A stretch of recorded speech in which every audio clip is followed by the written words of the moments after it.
Muy buenos días, Mónica. Buenos días, Carlos. Buenos días, ministro. Sí, efectivamente, se tomó contacto. En realidad, incluso fue una iniciativa del presidente con el gobierno ruso para conversar la posibilidad de implementar una planta de producción de Sputnik en el Perú. El embajador y las resto de autoridades del Fondo de Inversión ruso coincidieron en que efectivamente hay un interés de Rusia de poder iniciar las negociaciones para hacer realidad esta planta de Sputnik en nuestro país. Así que nos pidieron alguna documentación vinculada a la intención del Ministerio de Salud, la situación del Instituto Nacional de Salud, la voluntad de poder repotenciar este instituto u otro laboratorio, señalaron ellos. Así que hemos contestado afirmativamente, hemos recibido una comunicación del gobierno ruso para poder iniciar directamente las negociaciones desde el punto de vista comercial y también el análisis de la transferencia de biotecnología para hacer realidad esta importante noticia de poder producir esta vacuna en nuestro país. Ya sabemos. Entonces, lo que tenemos, ministro, son contactos preliminares, hay una intención de ambas partes, pero evidentemente esto tomará su tiempo. Claro, no es un tema que se va a resolver en poco tiempo, pero recordemos que las experiencias de la producción de la vacuna en Argentina, en Brasil, en la India han sido realmente bastante breves, ¿no? En los tiempos desde que se iniciaron los contactos, las tratativas y se empezó a producir esta vacuna, y Argentina lo está haciendo, ¿no? Y esto ha sido en un plazo, claro, no inmediato, pero de manera inmediata ya se cristalizó en estos países la producción de la vacuna, ¿no? Así que de todas maneras es una buena noticia empezar a recorrer este camino que nos produciría un cierto nivel de independencia de los laboratorios, que ya sabemos que es muchas veces complicado conseguir la cantidad de vacunas que nosotros quisiéramos como país. Ministro, sobre el tema de, no solamente aquí, por supuesto, se requiere la construcción de la instalación propiamente dicha para un laboratorio, también especialistas, materia prima, certificación, bioreactores especiales. ¿Cuánto habría que invertir de parte del Ejecutivo para la construcción y la implementación de este laboratorio, sí, para la creación de vacunas? Bueno, esto es parte justamente de la negociación, o sea, ¿qué podría el Perú aportar? Hablamos, por supuesto, de reactivar y repotenciar el Instituto Nacional de Salud, que es nuestro laboratorio, ¿no? O conversar, por ejemplo, con laboratorios privados, que tampoco está descartado. ¿Y qué parte pondría la Federación Rusa? Por ejemplo, en Argentina se avanzó rápidamente porque de la parte rusa se envía el principio activo, ¿no? a Argentina, y entonces eso resuelve para Argentina un gran espacio, digamos, de aporte tecnológico, ¿no? Así que tenemos que ver en nuestro país, porque efectivamente, como bien decía Mónica, las negociaciones se han empezado, pero todavía, obviamente, tenemos que sentarnos en la mesa para ver los detalles. Ahora, usted ha hecho la comparación con Argentina, y permítame ser insistente en eso, pero entiendo que Argentina estaba varios pasos más adelante de lo que podríamos estar nosotros para comenzar a producir esta vacuna.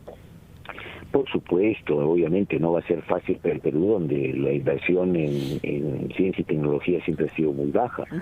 Por eso creo que es una buena decisión, Mónica, empezar a recorrer este camino, porque si no, pues vamos a seguir siempre supeditados a la producción afuera del país y lo que sobra nos envíen. Entonces, más allá de las dificultades que efectivamente van a existir por parte de nuestro país, recorrer este camino me parece que es importante. No podemos hablar de fecha, pero me parece que es un paso y una buena noticia. O sea, hay una buena intención, es una buena noticia, efectivamente en eso coincidimos. Ahora el tiempo recorrerá su proceso, que es lo que tiene que ocurrir. Pero también ha dicho el presidente que para septiembre, que están llegando una cantidad importante de dosis, tanto de Pfizer como de Sinopharm, son 12 millones, la meta es llegar en septiembre, es decir, este mes, a fin de mes, al 50% de vacunados con 2 dosis. Hoy estamos en 25.8%, según lo he escuchado al doctor Elmer Huerta, de las 2 vacunas. Claro, el doctor Huerta de manera acertada se refiere a la población en general. Sí, claro. La población en general, pero la población objetivo, que es la población que se está vacunando en casi todos los países del mundo, que son los mayores de 12 años, ¿no? Y que son los que aspiramos vacunar en esta etapa, porque no se está vacunando a los menores de 12 años. Sí. Y que estamos en el 31% en este momento. Entonces, el objetivo... 31%. 31% de la población objetivo, de los mayores de 12 años, para ser claros. De 12 años. Entonces, sí, claro, tenemos la posibilidad a fin de mes de llegar alrededor de los 14 millones de habitantes y poder cumplir la meta del 50% de la población que queremos vacunar ya correctamente vacunada con las 2 dosis. Es un tema también, Mónica, casi hasta matemático en principio, porque en realidad lo que nos van a llegar es casi 13 millones de vacunas, 12.980.000 y tantos mil. Entonces eso sí nos permitiría, si hacemos una correcta vacunación descentralizada y logramos incentivar adecuadamente a la población a llegar a este objetivo. De hecho, ya hoy estamos lanzando una nueva estrategia de vacunación. No podemos seguir esperando a la gente en campañas en lugares urbanos, hay que salir a los lugares más alejados, hay que salir a los barrios, hay que salir a las comunidades. De hecho, ya estamos en Santa Anita, en el mercado de Santa Anita, donde vamos a empezar a barrer aquí el mercado. Ya hemos coordinado con los comerciantes, promoción de la salud ha trabajado previamente. El contacto con los líderes comunales en esta nueva etapa es fundamental para poder acercar sobre todo la segunda dosis a nuestro pueblo. Todavía tenemos más de, en el caso de Lima, 800.000 personas mayores de 45 años sin la segunda dosis. Y tenemos que llegar a ello, porque son los que se van a agravar en cuidados intensivos. Y eso no lo podemos permitir. Ministro, volviendo al tema de la planta de producción de la vacuna Sputnik V, conversábamos más temprano con el doctor Percy Minaya y, bueno, hacíamos, o él hacía más bien un cálculo respecto a cuánto se podría invertir, cuánto se requeriría en el tema de inversión, por ejemplo, no solo para la construcción de la planta, también compra de equipamiento, capacitación, implementación de la capacidad organizacional, de buenas prácticas de manufactura, etcétera, etcétera. Y se calcula en casi 399.031 millones de soles. ¿Esa es la cifra que ustedes han estimado o tienen alguna otra, no, que esté vinculada justamente con la inversión para la construcción de esta planta? No, bueno, no, bueno, la cifra que usted ha dado me parece que es una cifra excesivamente alta, pero de todas maneras esto va a depender de las negociaciones, Carlos. O sea, todavía no tenemos, dentro de las conversaciones preliminares, todavía no hemos avanzado a qué porcentaje de este proyecto le corresponde a Rusia poner tanto para que se concrete, ¿no? Está claro que el Perú tiene prioridad en desarrollar esta planta, hay prioridad en realidad en que la salud empiece a salir del retraso en que estamos, y haremos todo lo posible desde el punto de vista económico, ¿no? Repito, Perú no es el que va a empezar en el mundo a tener la producción de Sputnik, también la tiene como ¿Es una negociación gobierno a gobierno? Es una negociación gobierno a gobierno, Mónica, sí. ¿no? Así como lo ha hecho la India, como lo ha hecho Kazajstán, como lo ha hecho Corea del Sur, como lo ha hecho Argentina, como lo ha hecho Brasil y también y otros países más. ¿Y ¿no? es posible llevando adelante la producción? Y es posible en ese sentido, ministro, que por ejemplo algún organismo multilateral pueda ayudar al Ejecutivo en la implementación de esta planta de producción de vacunas? Por supuesto. Y, por ejemplo, el Banco Interamericano de Desarrollo, ¿se me ocurre?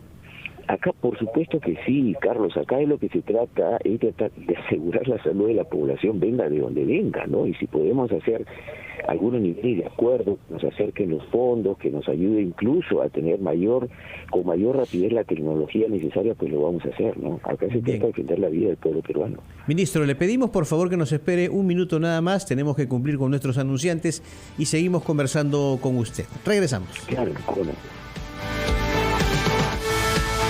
Seguimos en ampliación de noticias por RPP, La Voz del Perú. Mónica Delta y Carlos Villarreal, tenemos el gusto de acompañarlos el día de hoy. Estamos conversando con el ministro de Salud, Hernando Ceballos, a quien le agradecemos, por supuesto, por su paciencia. Ministro, usted justamente ha hecho referencia al lanzamiento de una nueva estrategia de vacunación, que es ir al encuentro, ¿no?, de las personas y, bueno, vacunarlos si es que le falta la segunda dosis o si es que no se ha puesto ninguna.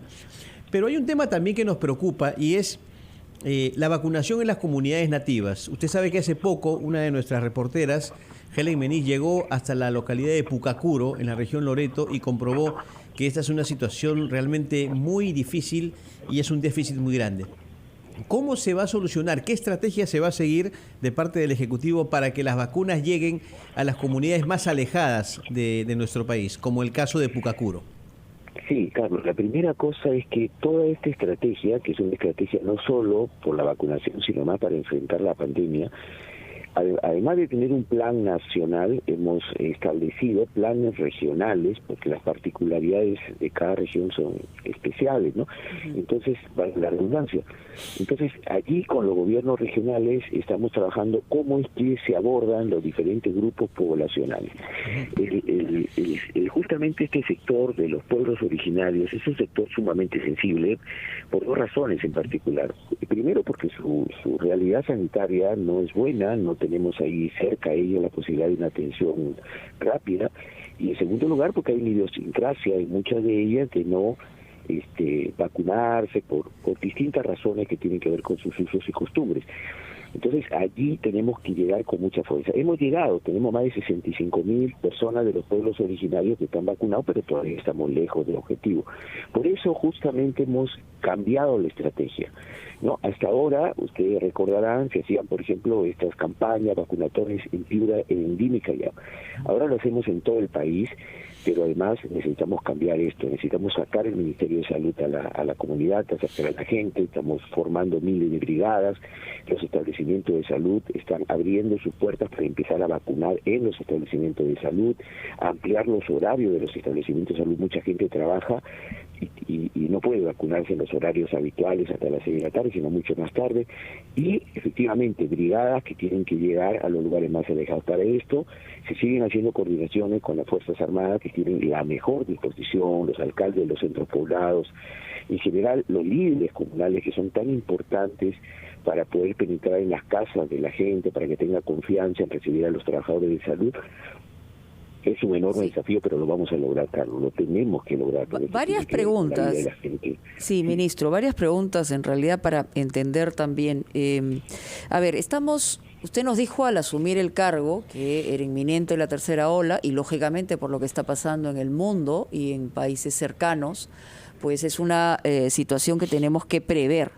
Pero por el otro lado, si esta tercera ola vendría, digamos, con esta variante maligna, lamentablemente lleva mi apellido, pero es la variante Delta, pero que hoy en el Perú, digamos, no ha podido entrar, no ha podido someter a la variante Lambda, que es la que finalmente nos está, en el fondo, protegiendo de que no se esparza el contagio.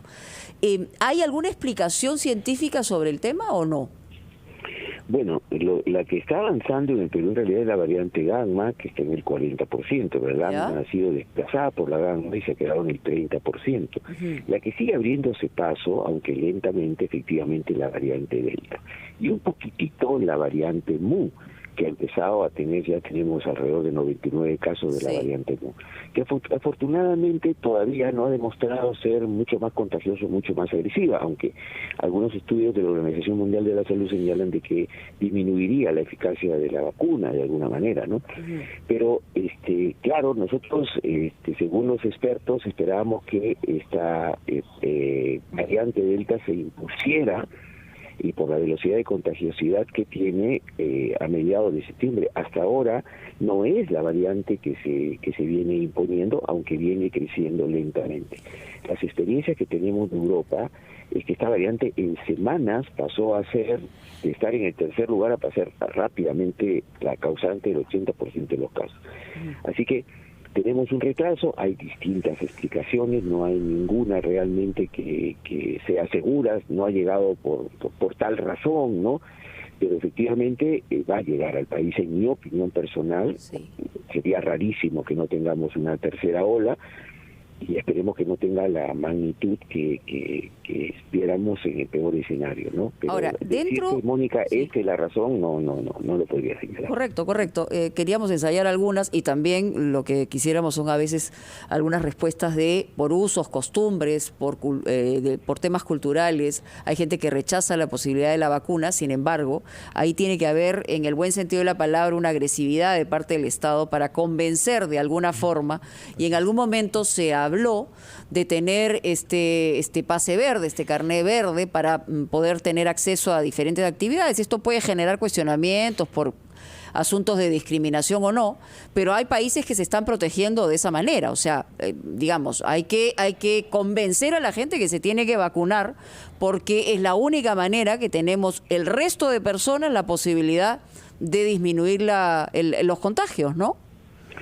Efectivamente, Mónica, incluso cuando se ha incrementado la cantidad de casos en Europa, que finalmente han terminado siendo realmente de importante magnitud, así es, se han iniciado en las personas no vacunadas, porque la vacuna, si bien no protege totalmente, pero de alguna manera disminuye el porcentaje de contagio. Entonces las personas y de no muerte vacunadas, por supuesto, claro que sí. Claro. Esa es la principal razón, ¿no?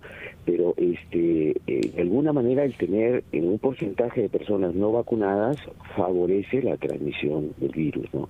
Entonces sí, bueno, ahora en nuestro país estamos corriendo contra el tiempo, sobre todo con las personas que sí quieren vacunarse y llegar con la vacuna, ¿no?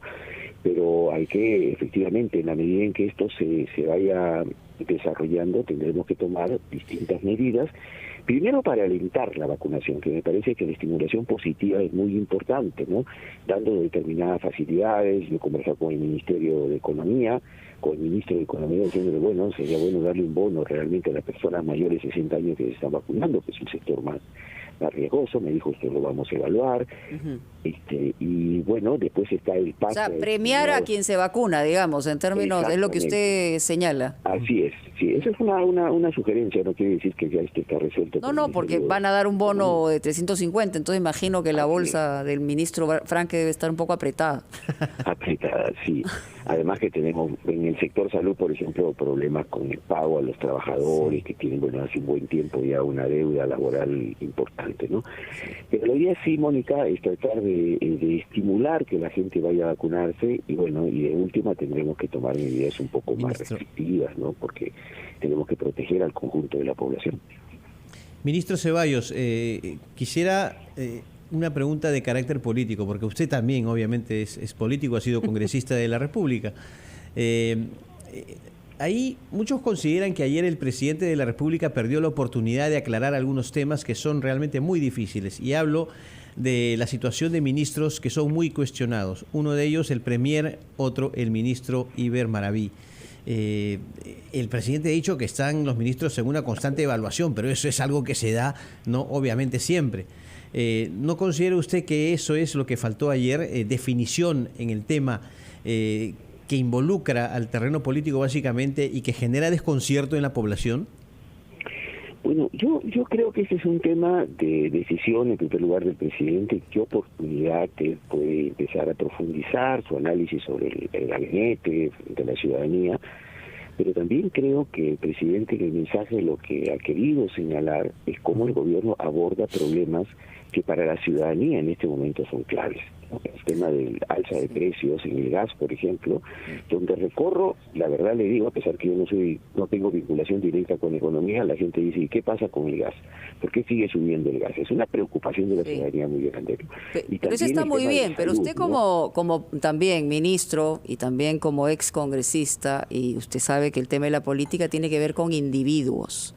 Y evidentemente quienes están al mando de los ministerios, como usted, de salud, como el señor Franque, de economía, básicamente, digamos, se les escucha y se les ve que están haciendo su trabajo. Pero hay otros que están distraídos tratando de defenderse de acusaciones que son verdaderamente complicadas, y eso es una perturbación para el propio gobierno. Entonces, ahí es donde debería tomar la decisión el presidente Castillo. Lo que se le pide es que se tome la decisión. Bueno, esto es francamente, Mónica, Carlos, esta es una decisión del presidente que verá en qué momento considera oportuno dar un mensaje sobre esto al país o dar un paso en una u otra dirección, ¿no? Yo en eso, la verdad, no es un tema donde yo tenga capacidad de decisión. Esta es una decisión del presidente, y él verá si es oportuno poner esto en la agenda ahora o considera que hay otros temas que son prioritarios. Una pregunta, ministro, no como ministro, sino como ciudadano. Usted seguro ha sufrido también la etapa del terrorismo. ¿Cómo toma el hecho de que el premier aparezca en una fotografía ¿no? Junto o frente a un cuadro con el más grande asesino de la historia del Perú, que es Abimael Guzmán. Yo creo que debería primero aclarar que... ¿Pero usted qué opina? Por supuesto. No, yo me he sacado fotos con mucha gente. ¿Pero se lo tomaría con una foto de Abimael Guzmán atrás? No, por no eso lo haría, digo, ¿no es cierto? Por eso le digo de que esto en todo caso el ministro tendrá que hablar en qué contexto salió esa foto. Me parece correcto que aclare la ciudadanía por cualquier suspicacia. Sí. Pero también quiero señalar que nadie puede decir, mira, has aparecido con esta foto, entonces tú tienes una vinculación pero es una foto que él se toma adrede, ¿no? En un cuadro, o sea, no es una casualidad, es una foto que él buscó. Pero usted sabe de que hay muchos políticos que se han tomado fotos en determinados momentos con personajes que después han aparecido como realmente... No, pues, pero está bien, puede una persona, ¿no?, ponerse al costado y pedir una foto, uno no sabe quién es.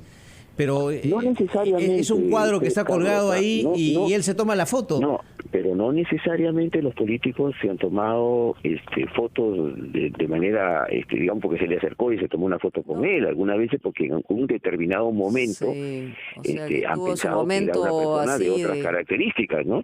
Ya, pero digamos que aquí lo que se puede... Se ha tomado fotos con gente vinculada posteriormente a acciones terroristas y sin embargo el presidente de la República y nadie lo objetó, ¿no? O sea, habría que ver en qué contexto el premier se sacó esa foto, ¿no? En el contexto del 2011, está clarísimo el contexto. Había una exposición y claro, escogió la foto con la bandera, la hoz y el martillo, que para los peruanos es como un martillazo en la cabeza, también. Y al otro lado al señor Abimael Guzmán en la fotito con cuando Sendero tomaba las cárceles. Entonces, ahí obviamente, y usted lo sabe, aunque es difícil obviamente hablar de algún miembro de su gabinete y sobre todo el primer ministro, lo entendemos perfectamente, pero es una situación que genera una reacción negativa ante la gente, ¿no?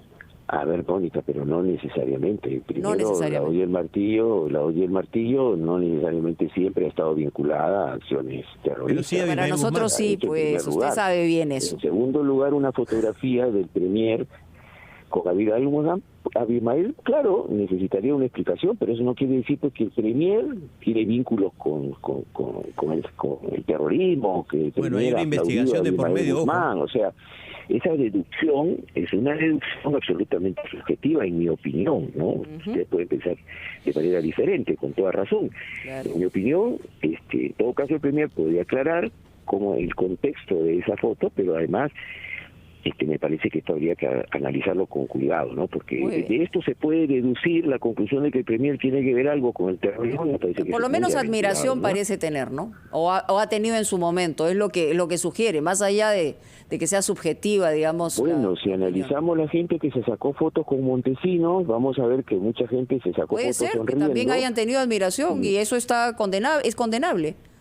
Claro, pero sin embargo están en la función pública en este momento, ¿no? Pero los pecados de los demás no los ensanto a uno, ministro. El acta de su gestión y empieza a hablar también de cosas que no tienen nada que ver con su pasado, ¿no? Pero en fin, son opiniones. Esa es mi opinión, Mónica, Carlos. Sí, bueno, la respetamos. Bueno, para concluir, hoy es el lanzamiento de la estrategia esta de vacunación. Se llama Vamos a tu encuentro, vacúnate ya. Y empieza en el mercado mayorista de Lima, en Santa Anita, entendemos. Así es, donde estamos sacando brigadas, acercándolas a la población, en este caso a conglomerados, a mercados, a barrios. Vamos a manejar esto en todo el país. Es necesario que el Ministerio de Salud se acerque a la gente, que terminemos con vacunar a los de segunda dosis, que es tan importante. Y para esto hay que cambiar la forma de trabajo. Hay que salir hacia la gente, llegar a las comunidades nativas, a las comunidades más alejadas, a los pobladores que por distintas razones, porque no tienen dinero, porque no se pueden desplazar por razones físicas o porque no toman conciencia, no se aplican la segunda dosis. Tenemos la responsabilidad de llegar a ellos y lo vamos a hacer. Muy bien, ministro, muy amable. Muchas gracias por darnos estos minutos en Ampliación de Noticias. Gracias. A ustedes, muchas gracias. Vamos a los titulares de esta hora y regresamos con mucho más.